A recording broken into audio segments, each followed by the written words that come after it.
Salut tout le monde, bienvenue sur ce nouvel épisode de TT Profil. Aujourd'hui, je suis avec Monsieur Ryan. Bonjour Ryan. Bonjour tout le monde, bonjour, ça fait plaisir. Un peu de soleil dans la vie, hein, l'été qui approche, les barbecues. Ah, j'allais dire une dinguerie, mais heureusement, je me suis calmé juste avant. Alors, messieurs, aujourd'hui, on va attaquer une partie bien brosson, une partie bien poulet, une partie bien salle de muscu. C'est la deuxième partie des defensive line, donc plutôt des defensive tackles que vous pourrez voir dans vos équipes NFL, si vous en avez une bien sûr. Et aujourd'hui, on va commencer avec un nom bien galère à dire. C'est Eyoma Uwazurike de Iowa State. Mais par contre, moi, qu'est-ce que je le kiffe et je le vise fort, fort, fort pour Green Bay. Parle-moi de Eyoma, s'il te plaît, Ryan. Ouais, pas de souci, on va parler de Eyoma Uwazurike. C'est moi aussi un des profils que j'adore, c'est vraiment un de mes coups de cœur. Pour être très honnête avec vous, Iowa State, durant la saison, je les ai pas regardés tant que ça, moi. Donc c'était vraiment une découverte. Et ouais, effectivement, je le dis, je pense que toute position confondue, Uwazurike, c'est vraiment un de mes coups de cœur. Et je pense qu'il a un profil de sleeper qui est assez élevé. Déjà avec Eyoma, on est sur un gabarit type NFL. Le mec, il est à 6'6", 320 livres. Il a joué donc à Iowa State en DN dans 34, donc il est plutôt spécialisé là-dessus. Maintenant, c'est vrai que quand on le voit bouger ou quoi, j'y reviendrai, mais je pense qu'il aura aucun mal à se développer en tant que defensive tackle, en tant que tech 3 si on joue sur un système 40, mais même aussi en tant que tech 1. Uwazurike, il nous sort une très jolie saison. Il est à 43 plaquages, 9 sacs, une passe défendue. Et déjà, un truc qui marque tout de suite quand on regarde ses tapes, c'est que c'est un bon athlète. Il y a une puissance qui semble pas hyper impressionnante. C'est vrai que quand on voit des phénomènes comme des Jordan Davis, des Travis Jones, on se dit que la puissance d'Uwazurike, elle n'est pas extraordinaire, sauf qu'en fait, elle lui permet de bien faire son travail. C'est quand même vachement solide. Uwazurike, il est bon contre la course. Il repère bien le porteur de balle. Il sépare efficacement des blocs. Ses mains, elles sont actives, elles sont violentes. On a quelque chose que moi j'adore, c'est qu'il tend ses bras. Alors c'est vrai que dit comme ça, on se rend pas forcément compte, mais c'est vrai que là, le fait de voir en fait beaucoup de tape de defensive tackle, ça permet de voir que finalement ils sont pas tant que ça à utiliser leur longueur de bras. C'est quelque chose que Eyoma fait plutôt bien. Ensuite, au niveau de sa palette technique, pareil, c'est une palette technique qui est très solide. J'ai pas vu de swim ou de spin move dans son arsenal, mais au-delà de ça, il a quand même des counter moves. Son rip, il le fait bien, il l'utilise bien. Au niveau des stunts, donc des premiers pas à droite, à gauche, de sa capacité à bend, on est aussi sur quelque chose qui est vraiment pas mal. Et un autre truc que moi j'adore avec lui, c'est qu'il joue tous ses snaps à 100%. Par contre, du coup, en fait, le fait de jouer tous tes snaps à 100%, on voit que ça le fatigue assez rapidement et que du coup, ça a peut-être tendance à le rendre un petit peu inefficace. Mais pareil, ça c'est quelque chose à voir en NFL, il y a peut-être plus de rotation. On a moins envie de laisser sa star sur le terrain comme ça peut être le cas en college football. Euh, je l'ai trouvé aussi peut-être qu'il pourrait être plus dominant vu son gabarit. C'est vrai que comme je vous ai dit, il est à 6'6", 320 pounds. On pourrait se dire qu'il pourrait être plus dominant.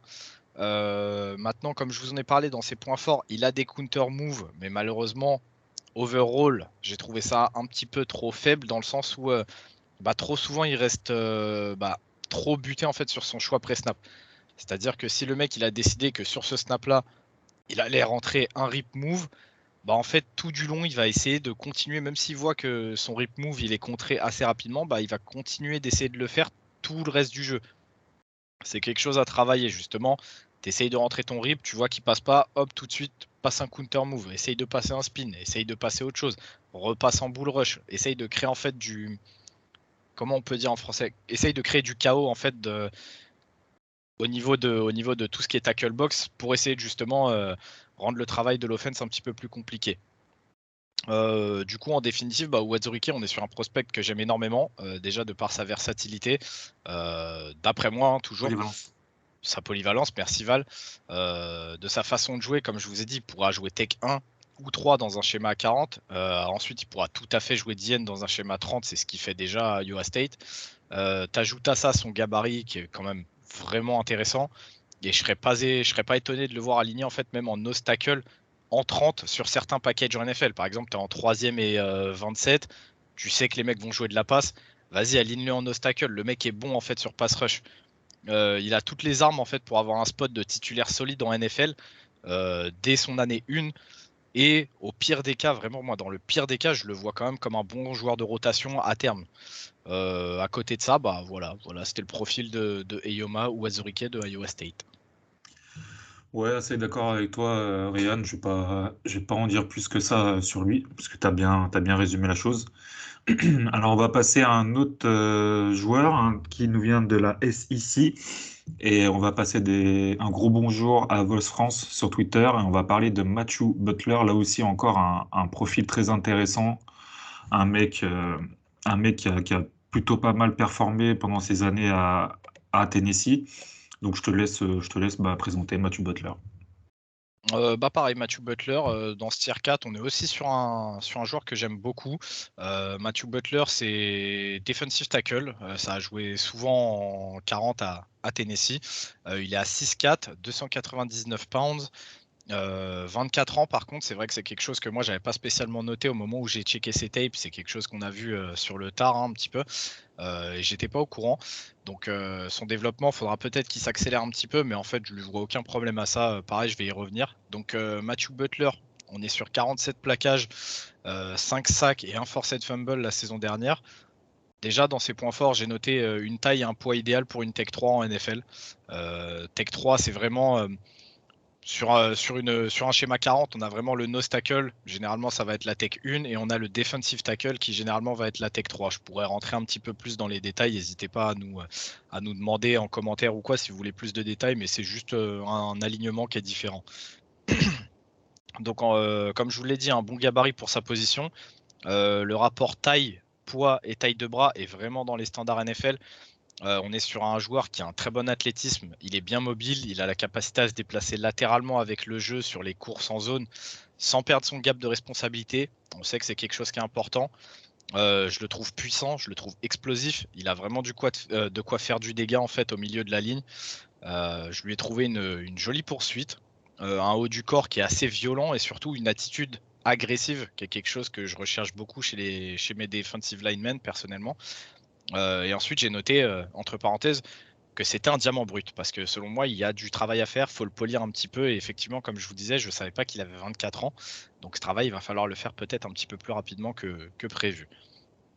Dans ses points faibles, j'ai noté qu'il a des mains qui peuvent être lentes sur le passage de technique. Le passage de technique, justement, est à revoir. Les fondamentaux, ils sont là, mais il a tendance à utiliser ses moves un petit peu au pif. Il n'a pas de réelle stratégie, en fait. Il a les moves dans son arsenal, mais il les utilise un peu n'importe comment. C'est-à-dire, il y va et contrairement à Uwazurike qui lui choisit quelque chose et n'en démord pas, Butler, ça va être un peu l'inverse. Il va y aller, il va tout tenter en fait. Il va essayer de faire passer tous ses moves en un seul jeu pour essayer de passer. Ensuite, j'ai noté qu'il fallait lutter pour sortir des blocs. Quand il est battu, il a tendance à pas essayer de changer de technique pour impacter le jeu parce qu'il se sait battu en fait. Il reste sur un bull rush passif et je trouve ça quand même un petit peu dommage. Ensuite, il y a sa vision de jeu aussi qui a travaillé. Attention à ne pas perdre la balle des yeux, c'est quelque chose qu'il a tendance à faire et qui va de pair avec son attitude agressive. Il a tellement envie en fait de défoncer le joueur qui est en face de lui qu'il a tendance à perdre un petit peu la balle des yeux. Donc pareil, pour conclure, en gros, Matthew Butler, c'est un des diamants bruts de cette draft. Il a du travail à fournir pour arriver à son plein potentiel. Mais par contre, il a vraiment toutes les armes pour devenir une Tech 3 moderne et que les équipes NFL recherchent. Donc je lui prévois aussi un bel avenir, comme Eyoma ou Azurike d'ailleurs. Très bien, très bien. Un autre prospect qui, de nom, vous est sûrement familier, qui, dans le processus pardon, draft, est un peu tombé, et je pense que tu vas nous expliquer pourquoi, et moi je suis un petit peu d'accord avec ton scouting par rapport à lui. C'est Haskell Garrett de The Ohio State, un defensive tackle à 6'2", donc un peu plus petit déjà que les autres, et à 300 livres. On se rapproche plus du poids d'un Matthew Butler. Donc parle-moi et parle-nous de Haskell Garrett, s'il te plaît. Bah déjà, contrairement aux deux premiers cités, c'est vrai que Haskell Garrett, je suis pas forcément aussi chaud pour ce que j'ai vu sur les tapes. Pareil, on va y venir, je vais développer. Mais donc, ouais, un petit peu moins chaud sur Haskell Garrett. Maintenant, il a quand même du potentiel, il a quand même des armes qui peuvent être développées. Déjà, Haskell Garrett, il sort d'une fac quand même prestigieuse, qui a sorti des joueurs calibre NFL. Pas forcément sur la D-line, mais voilà, c'est déjà à mettre à son crédit. Cette saison, pareil, pas énormément de stats comparé aux deux autres que je viens de citer. Il est à 22 plaquages, il est à 5,5 sacs, 2 fumble recover et une passe défendue. Donc déjà, dans les points forts de Haskell, on a le fait qu'il sait jouer sur une base large. Il est solide sur ses jambes, il est capable de prendre des double teams et de lutter face à elle. Ça, c'est déjà un bon point.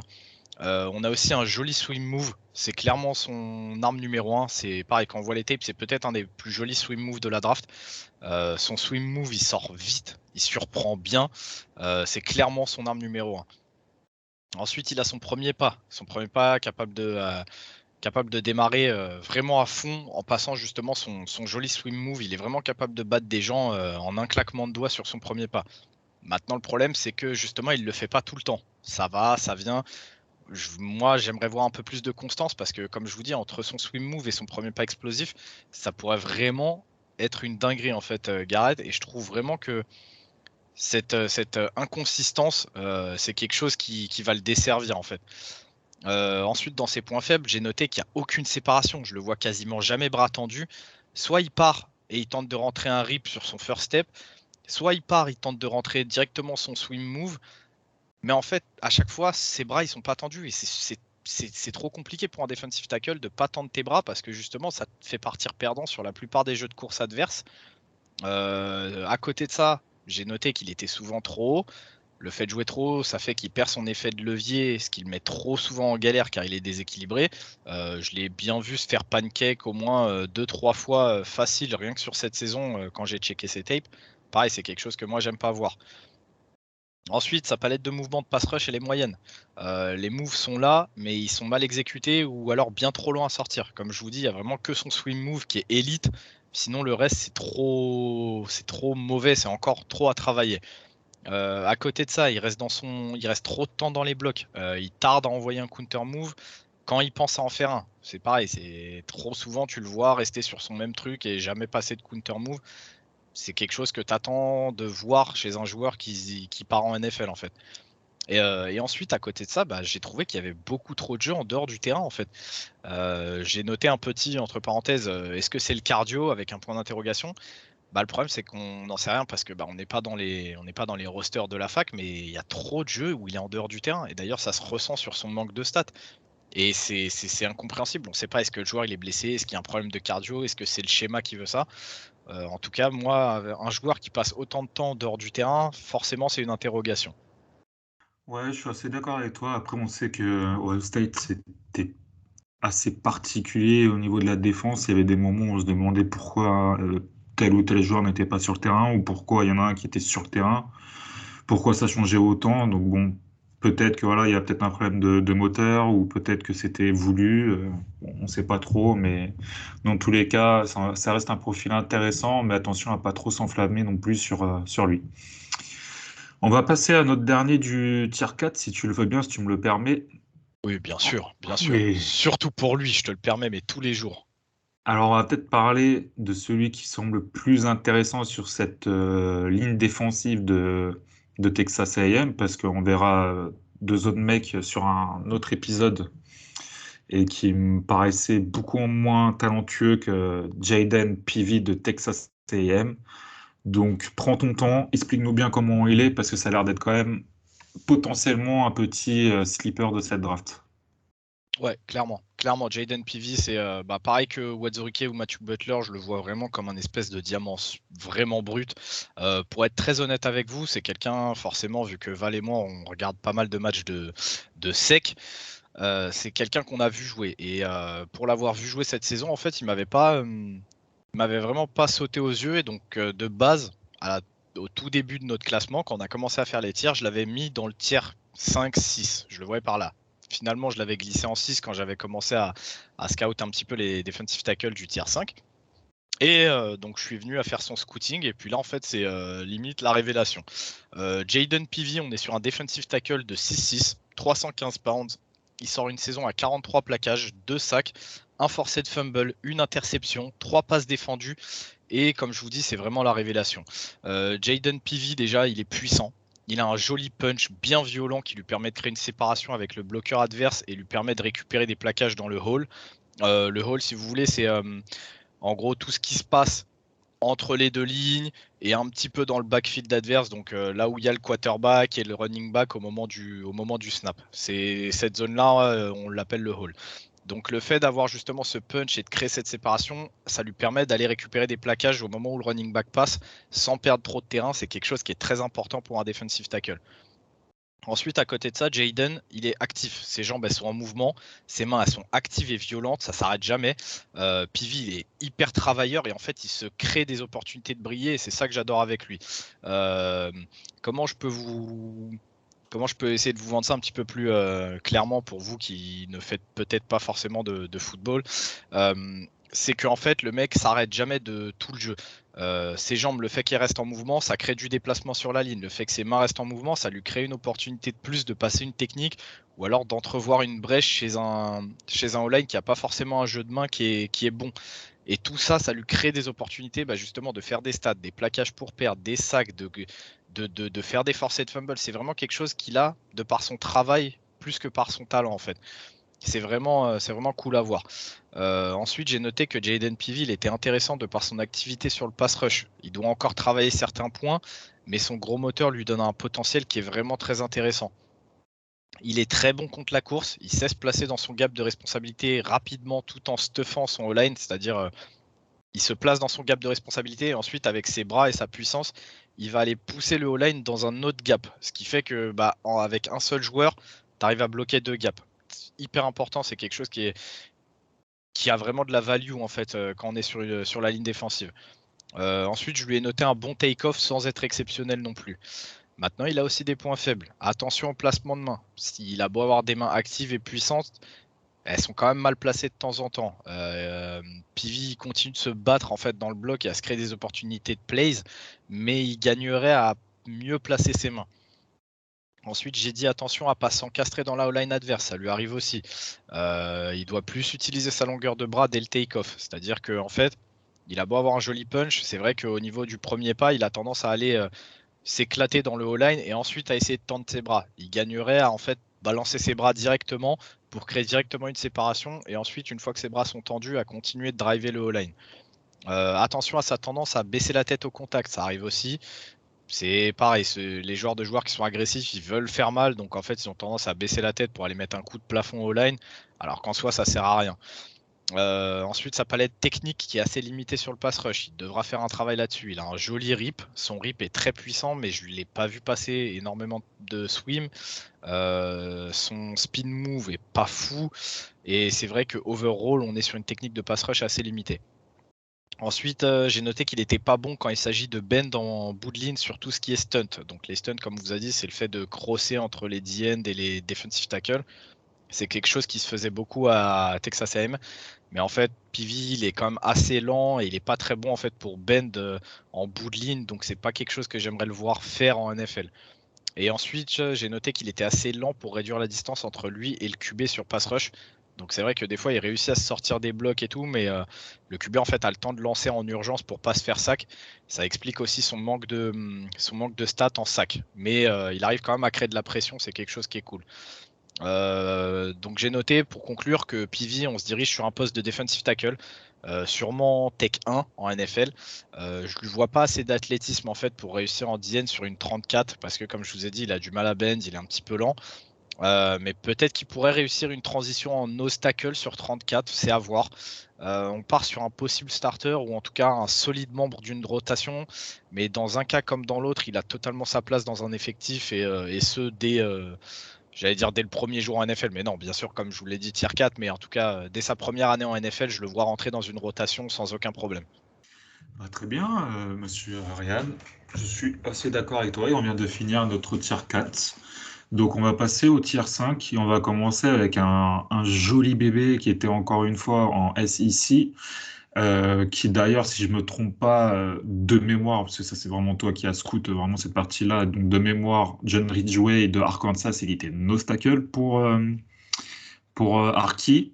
Exactement. Et c'était quelqu'un qui jouait à Illinois State, Si je dis pas de conneries, c'était Illinois. Il jouait dans l'Illinois en tout cas avant, et je crois que c'était Illinois State. Donc il y avait transféré à Arki qui a joué nose tackle et qui nous avait un petit peu gêné dans le match contre Ole Miss. Donc parle-nous de ce prospect assez jeune de 22 ans, 6'6", 320 livres. Vas-y. Bah, déjà, John Ridgway, je vais pas te mentir, c'est vrai que c'est la douche froide. Là où Jaden Peavy, c'était l'inverse, bah en fait, John Ridgway, de base, je l'avais plus haut, je l'avais tier 3-4. Et lui, c'est totalement l'inverse. Je me suis mis devant ses tapes et là, je me suis dit, mais bordel, dans cette très bonne défense d'Arkansas, en fait, Ridgway, c'est pas ouf, quoi. J'ai regardé dans ses points forts, je lui ai noté un bull rush solide en 1v1. Ah, c'est vrai que quand il est 1v1 contre un centre ou un guard, il a tendance à le bull rush bien, mais derrière, il passe pas de technique ou quoi. Donc en fait, il est assez inefficace sur le pass rush. Je lui ai noté des flashs intéressants sur run stop. C'est vrai que là-dessus, il a peut-être une carte à jouer en NFL. Et autre chose que j'aime bien, c'est qu'il est discipliné. Tu vas lui demander un truc, il va le faire de A à Z. Il va pas sortir de, comment dire, il va pas te sortir une dinguerie comme ça peut être le cas avec d'autres joueurs où tu as des nostacles qui pensent être assez rapides et d'un coup ils partent en zone ou quoi. C'est quelque chose que Ridgway ne fait pas. Tu lui demandes de garder un trou, il va essayer de le garder. Mais voilà, c'est discipliné, mais peut-être un petit peu trop short en termes de talent pour la NFL. Dans ses points faibles, j'ai noté que son premier pas, déjà, c'est mou, c'est peu athlétique. Et c'est vrai que dans une draft class comme celle-ci, où on a énormément d'athlètes qui sont très explosifs et qui sont très violents, très puissants, en fait, ça dénote complètement. Il est vraiment mou, en fait. Ensuite, il joue trop haut. Alors, que tu joues trop haut quand t'es 6-3, ok. Que tu joues trop haut quand t'es 6-6, t'es face à des guards, des centres qui sont déjà de base plus petits que toi, qui eux vont se forcer à être plus bas pour essayer de te driver sur des jeux de course. Et en fait, pareil, ça se voit, il joue trop, il a pas cet effet de leverage et il se fait drive. C'est franchement quelque chose, moi, qui me fait chier. Ensuite, bah, comme je l'ai dit au début, il est très bon sur situation de 1v1, mais de par sa position, il est rarement en 1v1. Et au contraire, quand il est contre des doubles teams, il a vraiment du mal. En situation de passe, c'est inexistant parce que c'est trop lent et trop mou. Il a tendance à reculer pour passer une technique, c'est-à-dire qu'à chaque fois qu'il veut passer un rip ou un swim, il te fait un pas en arrière pour passer sa technique. Même chose quand il cherche à casser le bloc sur run game, c'est-à-dire qu'il voit le running back qui va s'engouffrer dans un trou, et en fait il va accorder 1 ou 2 yards en arrière pour créer la séparation, pour ensuite faire le plaquage. Donc comme je viens de le dire, en fait ça a une incidence de te faire perdre des précieux yards. Tu peux pas te permettre de perdre 1 ou 2 yards à chaque fois que tu veux passer une technique ou que tu veux plaquer un mec, quoi. Je lui ai noté trop de temps à tendre les bras et à essayer de casser les blocs. C'est pareil, c'est quelque chose que tu cherches à faire en un dixième de seconde. Donc voilà, c'est vrai qu'au niveau de ses stats, on n'en a pas parlé, mais on est sur 39 plaquages. Il en a 11 solos et 2 sacs. Mais comme je vous dis, en fait, sur les tapes, c'est vraiment pas quelque chose qui se retranscrit. En fait, c'est vraiment, tu as l'impression que le mec galère et galère pas semblant. Donc je lui ai noté beaucoup de travail à fournir, beaucoup de points à travailler s'il veut avoir une carrière de joueur de rotation NFL. Maintenant, voilà, le gab, il est là. On parle d'un joueur de 6'6", 320 pounds. Les flashs de talent, ils sont là aussi parce que parfois, il a quand même comme je vous dis, de jolies actions à mettre à son crédit. Et il y a le fait qu'il soit discipliné, en fait, ça le rend important sur certains jeux. Maintenant, voilà, je lui vois vraiment pas un joli avenir en NFL sur le joueur qu'il est actuellement. Maintenant, on est sur un joueur de 22 ans, donc il va avoir le temps de se développer. Et je pense que le mettre en nose tackle en 30, c'est peut-être pas c'est peut-être pas un cadeau. Je pense que le mettre en tech 1 sur un front 40, si tu le mets à côté d'un autre defensive tackle qui est assez dominant, en fait, forcément, l'attention va plus se diriger vers le mec qui est plus dominant des deux. Et en fait, ça peut le laisser en 1 contre 1. Et là, il devient en fait intéressant de par son bull rush. Donc, je le vois pourquoi pas un avenir en rotation dans une défense qui jouerait en 40 en tout cas. Mais c'est vrai que là, aujourd'hui, comme ça, moi, personnellement, Ridgway, je suis vraiment pas emballé. Ok, donc attention à John Ridgway, pourtant avec un nom comme ça, c'est un nom incroyable quand même, prénom, nom, John Ridgway.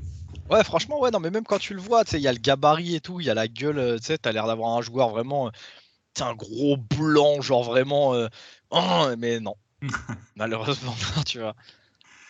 Bon, on va parler d'un autre joueur que moi j'apprécie beaucoup, que j'ai pu apprécier, notamment quand je regardais surtout Carson Strong et compagnie, Romeo Double et Cole Turner.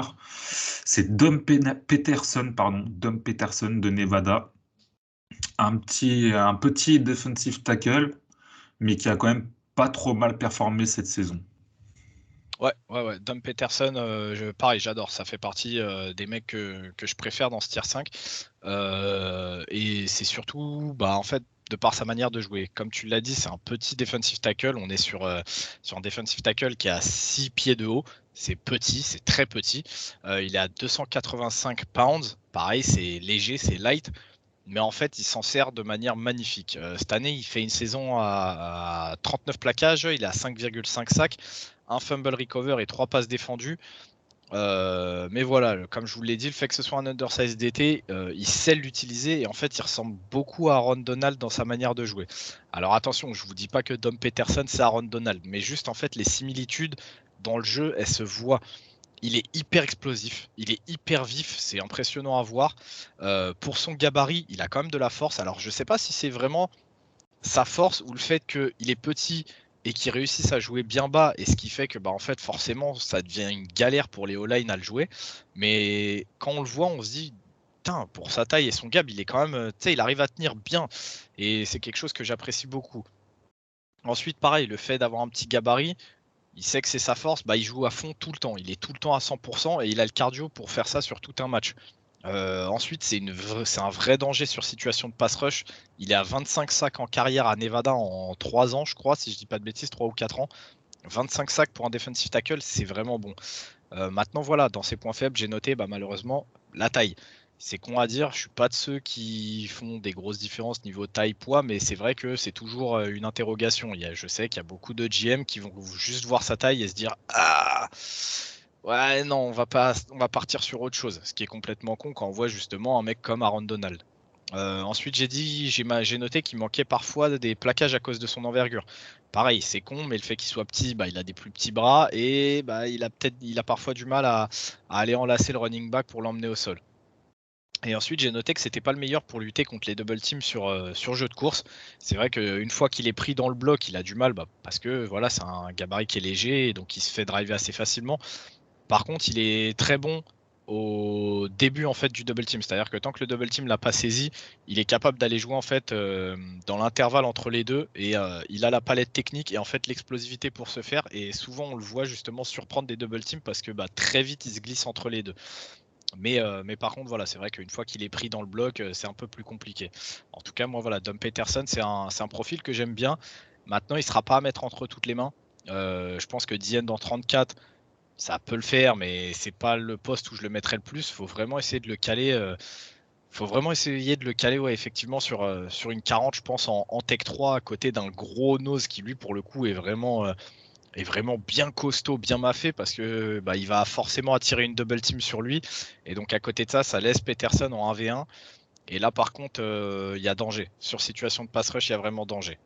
Ok, on va passer à un autre joueur qui nous vient aussi de SEC. Et là, par contre, quand on nous dit Kentucky, on pense KFC, on pense poulet.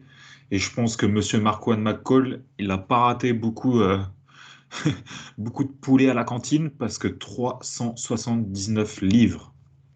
Je sais pas Ah, si vous vous rendez compte, 379 livres.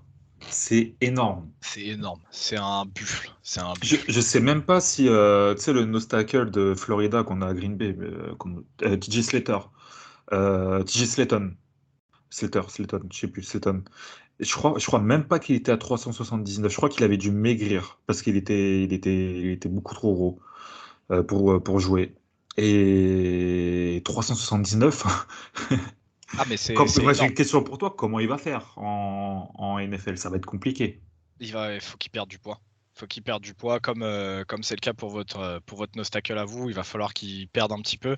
Parce qu'à côté de ça, justement, il y a un truc qui a pourri sa dernière saison à Marquand McCall, c'est les blessures. C'est les blessures. Et donc, comme je vais y venir, le mec, cette année, il a fait 9 plaquages.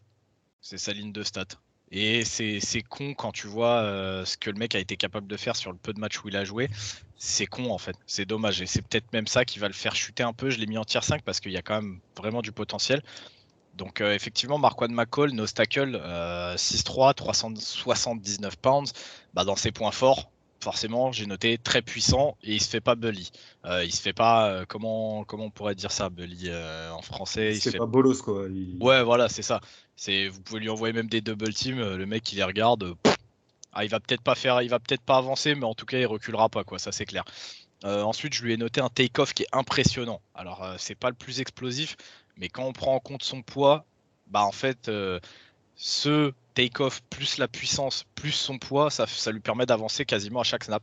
C'est assez ouf. C'est quand on voit ses tapes, le mec avance constamment, constamment, constamment. Alors, c'est un bulldozer, hein, c'est zboom, Godzilla. Ça avance doucement, mais ça avance. Il a un punch qui est bon, qui est très bon. Il a un sacré coup de poing. Son bull rush, forcément, c'est son arme numéro 1 et c'est difficile de le contenir.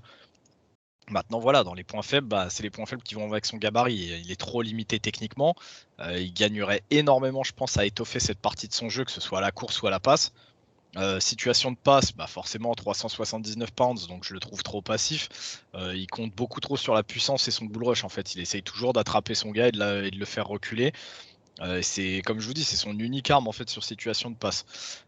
Et bien que son bull rush il soit bon, bah en fait son manque d'explosivité fait que bah il n'arrive pas à être assez dangereux en fait. Et au fil du match, vu qu'il fait que ça, petit à petit en fait, on voit les O-line s'ajuster et il devient facile à garder.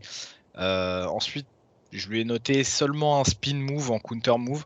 Il utilise que ça. C'est-à-dire que le mec il bull rush, il bull rush, il bull rush quand il voit que bah, ça prend quand même un peu de temps à arriver jusqu'au QB. Il se décide à passer un spin qui est pas fou. Et il a que ça en fait le mec. Et donc c'est pour ça, je pense que il gagnerait vraiment à perdre du poids. Je pense que il perdrait allez, une vingtaine, une trentaine de livres. Déjà, il risquerait de moins se blesser. Il deviendrait forcément un peu plus explosif, un petit peu plus rapide, et en fait ça lui permettrait de gérer plus facilement ses passages de technique et ce genre de choses-là, et ça pourrait le rendre vraiment plus intéressant en pass rush. Maintenant, si c'est une équipe qui va chercher à prendre un mec spécialiste en run stop, qui va le faire jouer un nombre de snaps très limité, bah ouais, tu peux lui faire perdre, allez, quoi, 9-10 livres, et il va rester dans ce profil-là de pas intéressant en passe, trop lent, trop mou, mais par contre, en run stop, le mec il va poser un pas, poser l'autre, garder sa base large, tendre ses bras, et voilà, quoi, il va te prendre un, deux gaps, et il va te prendre une double team, voire une triple team, quoi. J'ai regardé là le poids de TJ Slayton quand il était à Florida. Enfin là, en tout cas, là, il est marqué à 330 à Green Bay. Et il me semble qu'il avait genre perdu 10-20 livres. Donc il devait être genre à 350, une connerie comme ça. Donc là, quand on vous dit 379, c'est énorme. C'est énorme. On se demande comment limite il fait pour jouer, quoi. Ouais, c'est ça C'est le trop. problème, c'est trop de blessures en fait. Trop de Bah blessures, ouais. le mec, c'est pas étonnant. C'est pas étonnant, tu vois. Mais donc c'est un truc à garder et je pense que juste ça va le faire chuter. Mais comme je t'ai dit, je l'ai mis en tier 5 parce que le mec, bah, c'est un titan colossal, le bordel. C'est Janemba première forme, tu vois. Donc Ouais. C'est à clair que voir. il perd du poids, ça pourrait devenir très intéressant. Et si il arrive à retrouver un peu plus, enfin, à transformer ses fibres, si on rentre un petit peu dans les détails sur des fibres explosives, bah, ça fera forcément un joueur assez dangereux pour au moins une rotation, quoi. Mais bon, d'ici là, il y a quand même un petit peu de travail physique et Ah dans oui, il y a l'assiette du à faire, taf. quoi. Il y a du taf, il y a vraiment du taf Et à fournir technique. avec lui, quoi. On va passer à notre dernier joueur de ce tier 5. Un joueur qui m'a pas mal déçu, enfin, déçu. Est-ce que j'en attendais trop? C'est possible parce que voilà, moi la défense, je gère un peu moins ça bien que l'attaque, donc peut-être que je le voyais un petit peu trop beau. Mais on va parler de Thomas Booker de l'université de Stanford. Donc déjà, c'est assez rare de trouver des mecs de Stanford dans nos tiers. Je crois que c'est le seul d'ailleurs, et même globalement en NFL. Parle-nous de Thomas Booker parce que pour moi, c'était un beau prospect il y a encore 2 ans. C'était quelqu'un que j'attendais vraiment genre dans un deuxième, troisième round, tu vois, et là, bon, bah, tu nous l'as mis tier 5. Donc explique-nous pourquoi. Ouais, tier 5 parce que bah Thomas Booker, comme tu l'as dit, en fait, c'est une déception. C'est une déception et en fait, c'est une déception que bah, je vais essayer de vous expliquer, mais en même temps que moi-même, elle est un peu inexplicable. Thomas Booker, bah voilà, c'est un defensive end dans une 34. Il est à 6'4", 310 pounds. Il a un joli gabarit, le mec tu le vois jouer, bah, il bouge bien, il est plutôt bien, il a une belle explosivité. Franchement pour son gabarit, ça bouge bien. C'est pas le plus explosif de la QB, mais le rapport Gab perf athlétique, c'est prometteur. Il sait être bon sur le run stuff quand il est bien bas, il sert de son effet de levier sur les O-line adverses. Il sait le faire, il sait le faire. Maintenant, il faut réussir à le faire un petit peu plus souvent, mais pareil, c'est prometteur. Donc, son rapport Gab perf athlétique, prometteur. Son jeu sur run support, prometteur. Il a pas un punch destructeur à l'impact, mais il a assez de force pour recréer un écart entre lui et le lineman après contact. Donc, pareil, tu te dis c'est prometteur. Mais en fait, bah, tout ça, overall, ça le met pas si bien que ça. Il a une jolie fiche de stats, hein, il est sur 59 plaquages, 1,5 sac, c'est peut-être le point faible, hein, c'est là où tu te dis qu'il y a un souci, et il a une passe défendue cette saison. Mais donc bah voilà, malgré tout ce qu'on a dit avant, comme quoi il est prometteur, bah, il a des points faibles. Il joue trop, et c'est con parce qu'il est tellement meilleur quand il sert de son leverage. Il y a vraiment une différence d'écart, c'est ouf. C'est vraiment c'est relou. J'ai noté, je l'ai même noté sur mon scouting report. J'ai noté c'est relou, c'est casse-couille en fait. Ensuite, je l'ai dit, il est pas hyper explosif. Par contre, au take-off, il est lent. Et en fait, il est lent sur tous les jeux. C'est quasiment tout le temps le dernier D-line à partir après le snap. Et c'est dommage de le voir partir en dernier parce que derrière, en fait, il décolle vachement bien et il rattrape son retard. Donc, on peut se dire que s'il fait pas ce yard de retard, bah, il pourrait faire de jolies choses. Et d'ailleurs, spoiler alert, les bons jeux qu'il fait, bah, c'est souvent ceux où il démarre direct au snap. Ensuite, je l'ai noté, il est inefficace en pass rush. Dès qu'il se fait combo, s'il trouve pas directement l'ouverture, c'est mort. Que ce soit sur des double teams avec des O-line, mais aussi des double teams tight end tackle ou encore pire, running back qui monte sur la ligne après le snap et qui vient le bloquer. Il n'a pas de technique sur le pass rush. Et ça, franchement, il est vraiment pas bon. Il se contente de passer en force comme un power rusher, mais c'est pas suffisant à ce niveau-là. Il a tendance à arrêter ses pieds sur situation de course. C'est quelque chose qu'on voit souvent chez les DT, mais ça devrait être travaillé en fait s'il veut être plus performant, il faudra qu'il arrête d'arrêter ses pieds en fait sur dès que c'est une course. Quand je dis arrêter ses pieds, c'est que voilà, il essaye de poser sa base, tendre ses bras et en fait derrière il encaisse le running back, il se fait percuter et il tombe en arrière en le plaquant. C'est chiant, c'est quelque chose qui moi personnellement m'énerve beaucoup. Son placement de main, il est pas toujours bon.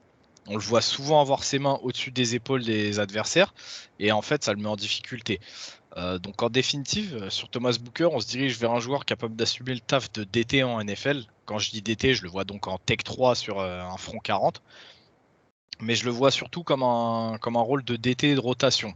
Pareil, comme je vous dis, sur sa rotation, pour l'instant, moi je le mettrais peut-être pas en Tech 3, mais plutôt en Tech 1, de par son manque de technique en fait sur pass rush. Dans un premier temps, moi, c'est ici que je le mettrais. Par contre, s'il progresse, on pourrait rapidement lui trouver une utilité autrement plus importante. Comme je vous dis, Tech 3, Tech 1, capable de jouer DN dans 34.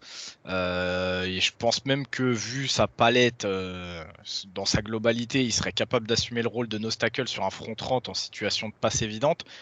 La même chose que je disais un petit peu avec Eyoma Uwazurike en tier 4.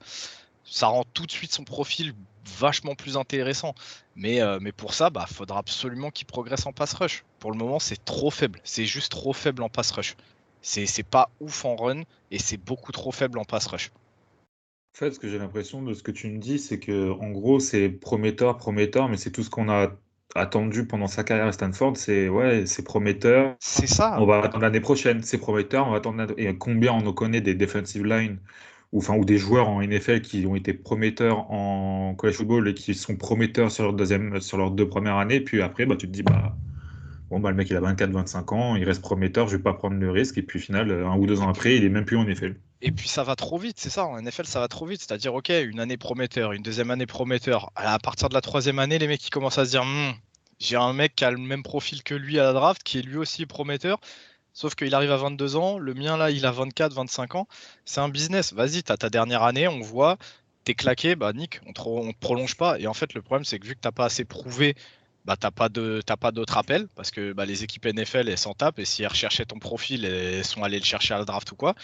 Et c'est frustrant parce que je te dis, quand tu le vois jouer, quand tu le vois se placer et tout, tu te dis vraiment que le mec, voilà, il a un gab, il a des arguments à faire valoir, mais le problème, c'est qu'en fait, bah, ça se retranscrit pas sur le terrain et c'est chiant, ça m'énerve les joueurs comme ça. Ouais, non, je te comprends et je suis assez d'accord avec toi.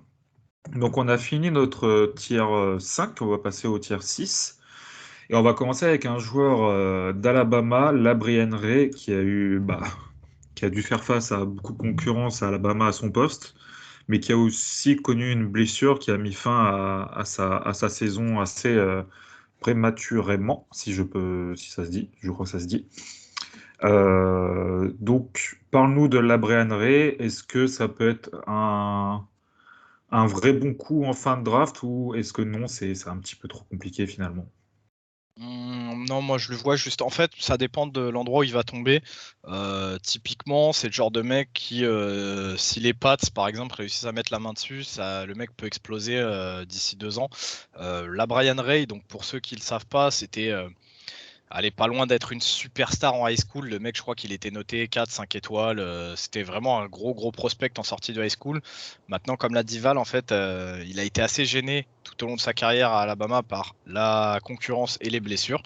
La concurrence les premières années, hein, on sait comment ça marche avec Nick Saban. Les mecs très souvent attendent leurs années junior, senior pour jouer, sauf quand vraiment ce sont des cracks extraordinaires.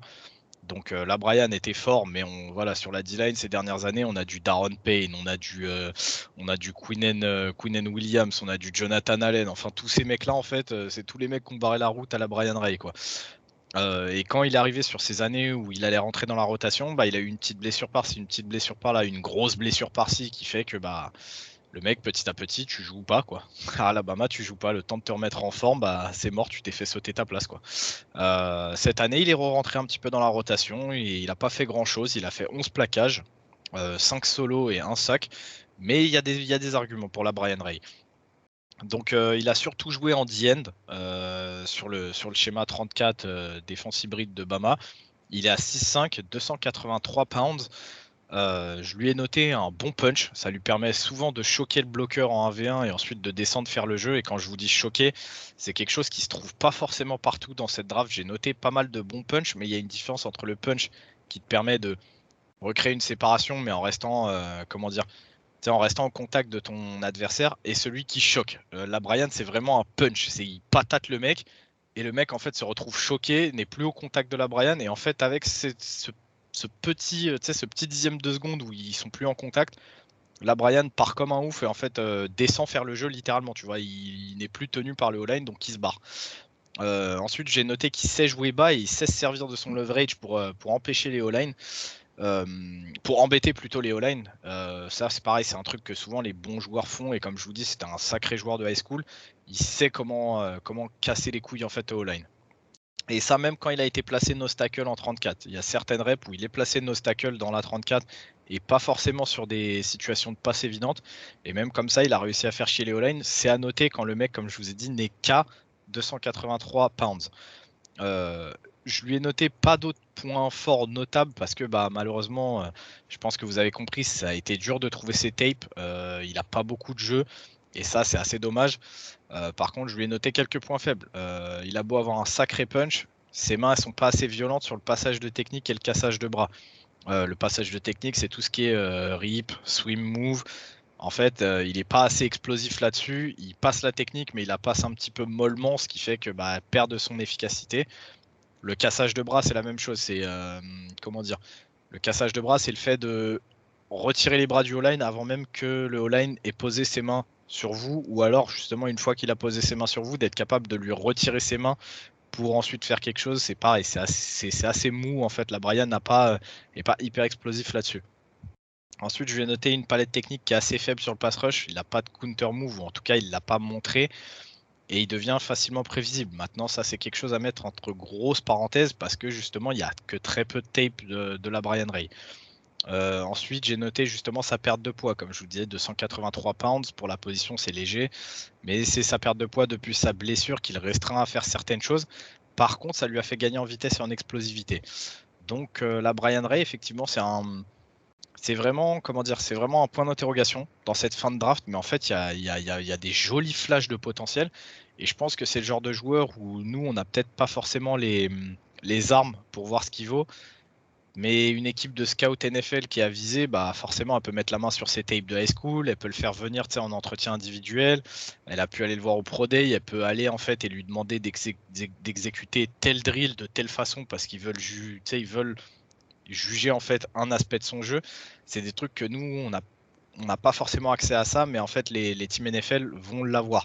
Je pense vraiment que la Brian Ray, ça peut être une jolie surprise en late, peut-être au 6e, 7e, peut-être même en undrafted free agents, mais je pense qu'il y a des jolis flashs avec la Brian Ray. Et je pense que si Saban l'a pris en sortie de high school, c'est pas aussi pour rien. S'il l'a gardé aussi longtemps dans son effectif sans lui dire ouais, vas-y, barre-toi, je te transfère ou quoi, c'est pas pour rien. C'est que je pense que il y a des choses avec la Brian Ray que nous on n'a pas forcément vu, mais qui peuvent être intéressantes. Ouais, je suis d'accord avec toi. En plus, je pense que c'est plutôt un bon défendeur contre le jeu au sol, bon divin contre le jeu au sol, et qui, malgré son petit manque de poids, on va dire, je le trouve quand même pas trop mauvais sur les épreuves de force. Donc ouais, je pense que s'il se reblesse pas et qu'il peut apprendre un petit peu, il fera au minimum un très bon joueur de rotation. Mais voilà, le fait qu'il y ait quand même des blessures et un passif un peu compliqué ou pas trop de tape, bah forcément ça le fait descendre un petit peu. Ouais, ça joue. Et je pense qu'il y a beaucoup de gens qui vont passer dessus, tu vois. C'est possible. Mais bon, après tu sais comme moi, hein, Alabama, quand t'as Alabama dans ton CV, tu finis Ah, mais forcément quelque part. Donc ouais, ouais. Ah ouais, on le sait, l'école D-line et defensive tackle de Alabama, le CV parle pour toi. Hein. Si t'as fait tout ton cursus là-bas, c'est que, comme je te dis, en fait, il y a des raisons, tu vois. bon, ben on passe à un autre joueur, Otito Ogbonia de UCLA, la fac californienne. Pareil, j'étais un petit peu déçu de la prestation d'Otito cette saison. J'attendais un petit peu mieux, peut-être un peu plus au niveau playmaking, si je peux dire. Alors que bon, on voit que sur sa ligne de stats, il est quand même à 27 plaquages, 15 solos, 2 sacs, un fumble forcé, un fumble recouvert et 2 passes défendues. Mais j'attendais un poil plus quand même, tu vois, genre s'il m'avait mis 10 plaquages en plus, un ou deux sacs en plus et peut-être un fumble, tu vois, je veux dire, ok, tu vois, c'est pas mal. Donc, explique-nous pourquoi Otito, c'est un projet, mais possiblement un projet bah, qui ne réussira jamais, quoi. Bah, déjà, quand on le voit dans la défense de UCLA, il sort un petit peu du lot de par son gabarit. Il est 6'4", 320 pounds, mais c'est vrai que quand tu le vois jouer, en fait, il y a tellement personne autour dans cette défense de UCLA que tu as l'impression que le mec c'est un titan et tu vois que lui sur le terrain. Maintenant, comme tu l'as dit en introduction du joueur, il a déçu et je peux le comprendre. Et en fait, sur le terrain, c'est vrai que bah, c'est pas fou quoi. C'est pour ça d'ailleurs qu'il est que en tier 6, c'est parce que bah, c'est pas fou. Donc je lui ai noté bah, le fait qu'il soit actif et explosif pour son gabarit, c'est déjà bien. C'est vrai que quand on fait 320 pounds, avoir cette explosivité là en plus, c'est toujours cool. Les mains, elles sont plutôt bien en place. C'est quelque chose que, pareil, j'ai beaucoup aimé chez lui, c'est que ses mains, elles sont très souvent bien placées. C'est très rare de voir ses mains, partir un peu en live sur les épaulières, sur les hanches. Non, généralement, c'est bien, elles sont bien en place. Ensuite, je lui ai noté un bon ancrage au sol, ce qui lui permet une bonne assise contre la course. Donc, pareil, il va pas forcément avancer vers la ligne de scrimmage adverse, mais ou plutôt vers la ligne de scrimmage. Mais par contre, une fois qu'il plante ses pieds, il bouge plus. Maintenant, voilà, les points faibles, c'est que j'ai noté qu'il joue un petit peu trop, il gagnerait à être plus bas, et c'est un petit peu gênant quand le mec est à 6-4. Encore une fois, on parle pas là d'un 6-6 ou quoi, donc vas-y, baisse-toi, baisse ton centre de gravité, gagne cet effet de levier, et déjà juste ça, ça aurait pu lui faire gagner les 10 plaquages que tu m'as dit, tu vois en plus. À côté de ça, j'ai noté qu'il n'est pas assez puissant. Avec ce gap, j'ai besoin de le voir plus peser sur les O-line adverses. Un joueur qui a 320 pounds, mais qui n'arrive pas à créer du déplacement par sa puissance, moi déjà, c'est quelque chose qui me fait chier, tu vois. Ensuite, il doit passer plus souvent une technique. Son rip, notamment, est très bon. Et c'est dommage de ne pas le voir l'utiliser plus que ça, parce que quand il le fait, bah, il le fait plutôt bien. Donc vas-y, fais-le plus, merde. Surtout que c'est un move qui marche sur le pass rush, c'est un move qui marche sur la course. Donc passe ce putain de rip, surtout que, comme je te dis, il est bon quand il le fait. Ensuite, il fait ses poursuites, c'est quelque chose que j'aime voir chez un D-line, parce qu'il est volontaire, tu vois qu'il le fait de bon cœur, il a vraiment envie d'y aller, mais il est trop lent, il est vraiment trop lent pour être dangereux sur cette partie du jeu, donc en fait, il fait ses poursuites un petit peu dans le vide, quoi. Il les fait et comme je te dis, j'aime bien voir ça parce que, bah, tu sais pas ce qui peut se passer sur un terrain, mais il est trop lent, tu vois que la distance entre lui et le running ou lui et le receveur, elle se fait à vue d'œil, hein. Le mec, d'un coup démarre, c'est assez ouf. Donc, pour conclure, bah, ouais, Ogbonia, c'est avant tout un projet. C'est un projet qui verra peut-être jamais le jour en NFL, mais qui a des arguments à faire valoir et en fait, il y a des petits flashs de potentiel ça et là qui permettent de se dire: «OK, vas-y, pourquoi pas en fin de draft, vas-y, je vais le prendre et on verra bien, de nos yeux ce qu'il sera capable de faire». Mais ouah, pour l'instant, j'ai du mal même à le voir rentrer dans une rotation, tu vois? J'ai vraiment du mal à le voir rentrer même dans une rotation. Je le vois plus comme un joueur, allez, il restera dans le groupe pro, il sera peut-être sur certaines phases de special team, mais en vrai de vrai, je le vois plus se diriger vers un practice squad où il apprendra pendant peut-être 1 an ou 2 et ensuite on fera le point à ce moment-là. Ok, bon, moi personnellement j'espère que Monsieur Otito il va s'en sortir parce que j'aime plutôt bien ce joueur. Mais bon, comme tu dis, c'est un projet mais qui ne verra peut-être jamais le jour. On va passer aux deux derniers joueurs de ce tier 6 et de cet épisode. Donc, je vais commencer avec DJ Davinson d'Arizona State.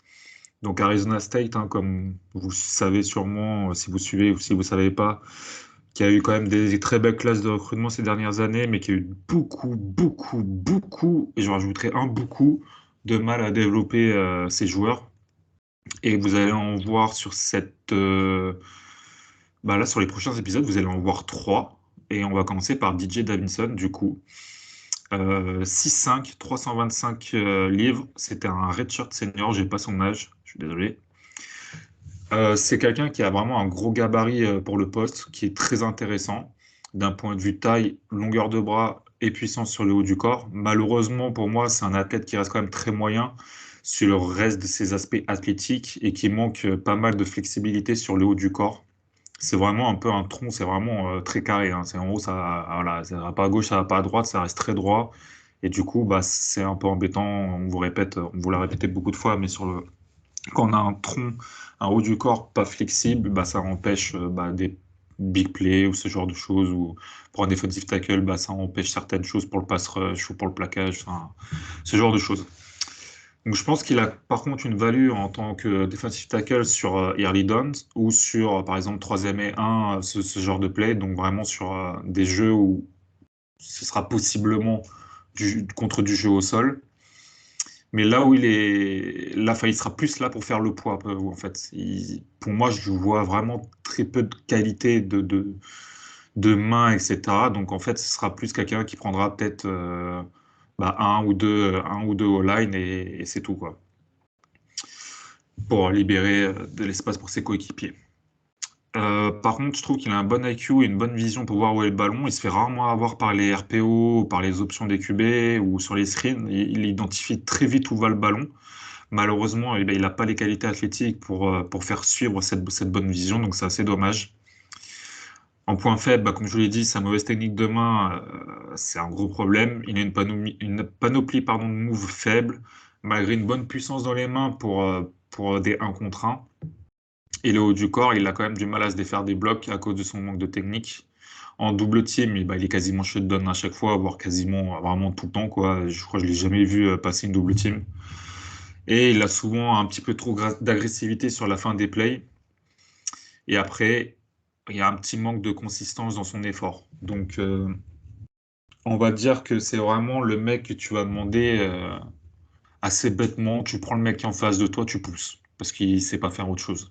Et vu son gabarit, c'est peut-être même la seule chose qu'il sera faire. Donc, en effet, ça marchera pas. Donc, c'est plutôt un defensive tackle qu'on aura en rotation, fin de rotation, au cas où si on a des blessés au poste, voilà, pour, comme je vous ai dit, sur les early downs, tout ce qui va être contre le jeu au sol, mais il faudra vraiment pas s'attendre à plus de sa part. Donc je l'ai quand Ok. même classé en tier 6, mais je serais pas surpris s'il descend, voilà, 7e tour, voire un drafted free agent. Ok. Bah, de toute façon, c'est le cas pour lui et ce sera le cas aussi pour le dernier joueur dont on va parler du tier 6, dont tu vas nous parler, puisque après DJ Davinson, on se dirige vers l'université du Michigan, les Wolverines. Et tu vas nous parler de Christopher Hinton. Alors Christopher Hinton, en termes d'âge, c'est quand même sympathique. Au moment où la saison commencera, il sera sur ses 21 ans. Donc c'est jeune, tu as le temps de développer. On est sur un defensive tackle de 6'4", 310 pounds. Il fait une saison qui est bonne, comme d'ailleurs le reste de la défense de Michigan, hein. Il a 32 plaquages, 17 solos, il a un sac, il a 2 fumble recover, il a 2 passes défendues. Donc vas-y, je te laisse Val pour ce dernier joueur de nos épisodes des defensive tackles. Bah, comme pour le précédent, c'est un gros gabarit pour le poste. Il est très intéressant d'un point de vue, c'est un bon gabarit pour le poste. C'est un bon athlète avec une bonne mobilité. Il a une bonne puissance sur le haut du corps, un bon body control, une flexibilité assez intéressante, contrairement par exemple à DJ Davinson. Je mets sa puissance de main dans ses qualités, mais ça manque un petit peu de consistance. Alors, est-ce que c'est vraiment de la consistance ou il y a un petit manque de puissance dans les mains et il me montre des flashs? J'ai pas réussi à très bien analyser cette partie de son jeu. Donc, vous voyez ce que je veux dire. Il y a possiblement des bonnes mains assez puissantes, mais de ce que j'ai vu, ça manque de consistance. J'aime beaucoup sa poursuite contre le jeu au sol ou contre les QB. C'est là où vraiment je trouve qu'il s'exprime vraiment le mieux. Il arrive à voir assez vite ce qui se passe. Il se désengage des blocs assez bien. Donc peut-être pareil sur des early downs, ce genre de choses, ça peut être vraiment assez intéressant. Il a été assez polyvalent sur la ligne de Michigan. On l'a vu, moi je l'ai vu en tant que defensive end et nose tackle. Je pense que par contre, au point de vue NFL, ce sera un defensive end en 34 à développer. Mais ça pourra quand même être une bonne surprise dans une rotation, ça à voir là, son développement. Par contre, sur ses points faibles, il joue beaucoup trop haut et ça arrive de toute façon très souvent sur ses fins de tiers pour les joueurs de ligne.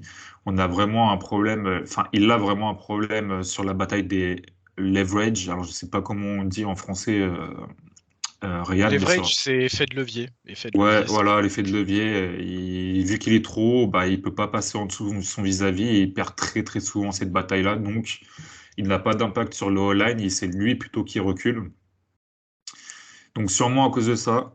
D'ailleurs, Euh, à savoir, juste comme ça, pour ceux que ça intéresse, cet effet de levier-là, pourquoi on dit que faut l'avoir directement? Parce qu'en fait, c'est beaucoup plus facile d'aller chercher un mec bas tout de suite que d'essayer de repasser en dessous. Parce qu'en fait, repasser en dessous, c'est vraiment extrêmement difficile. Ça te demande de replacer tes pieds en perdant du yards, devoir replacer tes mains. Et pour ça, faut te battre aussi au niveau des mains. Donc avoir des mains violentes, redescendre tout ton centre de gravité, le tout en une seconde, c'est super dur. C'est super dur. Et là, je vous parle en connaissance de cause parce que j'ai dû le faire pendant pas mal d'années et je vous dis, c'est vraiment pas facile. ouais, du coup, je pense qu'il devrait développer un peu plus de puissance sur le bas du corps avec un centre de gravité plus bas au snap, ça pourrait l'aider. Peut-être un passage au rack squat, je ne sais pas. Un manque d'agressivité aussi qui se ressent sur ces jeux. Il ne se défait pas des doubles teams, que ce soit contre le jeu au sol ou à la passe. Alors, Ryan, lui, il aime bien les joueurs assez agressifs.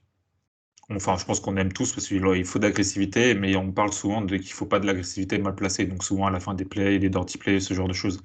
Là, par contre, on est vraiment sur un manque d'agressivité totale. C'est-à-dire que le mec il fait son jeu, mais tu sens pas qu'il a la hargne, tu sens pas que le mec il a la volonté de faire mal. C'est un petit peu light, on va dire, au niveau de son esprit, de sa façon de jouer. Euh, il y a de bons flashs sur ses moves, mais ça manque de boulot, donc il va falloir étoffer cette panoplie de mouvements s'il veut être un peu plus performant sur le pass rush, et même, je dirais même un peu plus performant sur le jeu au sol pour pouvoir pénétrer sur les intérieurs. Souvent, j'aimerais que ça soit un peu plus, qu'il y ait un petit peu plus de travail de main, un petit peu plus de vitesse dans les mains pour qu'il puisse combiner une bonne technique de main et un haut du corps assez puissant. Donc voilà, comme je vous ai dit, un defensive end plutôt 34 à développer, mais ça peut être une bonne surprise en fin de draft comme ça pour une rotation. Voilà, et puis peut-être sur ces dernières années, peut-être que ça en fera un titulaire potable, quoi. Vous voyez ce que je veux dire? Ouais, on voit tout à fait. On va vous laisser là parce que mine de rien, on s'approche de la petite heure d'épisode. Après, en même temps, il y avait quand même pas mal de joueurs à parler. On était sur 12 joueurs lors de cet épisode. Et comme d'habitude, on va vous donner quelques petits joueurs dont on vous reparlera lors du live draft, si ils viennent à se faire drafter ou alors que vous nous posez des questions sur le live. Mais il y a quelques joueurs. On a Damian Daniels notamment de Nebraska. On a Dion Noville de North Texas qui est un gros nose tackle qui peut être intéressant. On a Akayal Byers que moi j'aime bien de Mizzou. Je sais qu'il y a un joueur de Gigi, Tyrone Truesdale de Florida, donc des Florida Gators qui a aussi des jolis arguments. On a Glenn Logan de LSU, on a un Myron Tagovailoa Amosa qui est très étrange, qui pour le coup est un vrai projet. Dans la classe des gros nose tackle, on a Tayland Humphrey des Louisiana Raging Cajun qui vaudra aussi le coup d'œil. On a Noah Ellis de Idaho. Donc il y a quelques joueurs ici et là en fait. On a PJ Moustifer qui a un nom extraordinaire de l'université de Penn State et ça me permet de dire fuck Penn State parce qu'on a aussi Derek Tangelo de Penn State. Donc en tout cas ouais, on a des petits joueurs ça et là. C'est pas fini. Je vais rajouter le petit Matt Henningsen de Wisconsin, alors qu'il y a une très très grosse hype depuis quelques jours que je ne comprends pas. Enfin, que d'un côté je comprends, mais alors c'est absolument pas comme on peut le voir un troisième tour, un deuxième tour, mais alors vraiment pas. Mais il y a quelques petits trucs intéressants, voilà, à aller chercher aussi septième tour. Si, je pense que ça pourrait être aussi une petite surprise.